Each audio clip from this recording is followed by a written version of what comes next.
हमके ले ले आई लाल रंग के चूड़ी पिया बाटे मजबूरी पिया ना।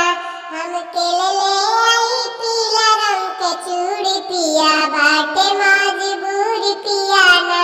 कौनो चाली ना बहाना तोहर बंद करब खाना। कौनो चाली ना बहाना तोहर बंद करब खाना। तोहर सुनब नाई एक मजबूरी पिया बाटे जरूरी पिया ना।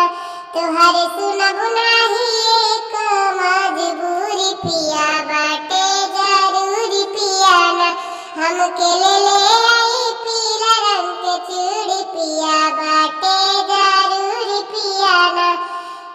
जदी चूड़ी ना ले आइब घरवा आके पछतइब। जदी चूड़ी ना ले आइब घरवा आके पछतइब। अब तोहसे बनाइब दूरी पिया बा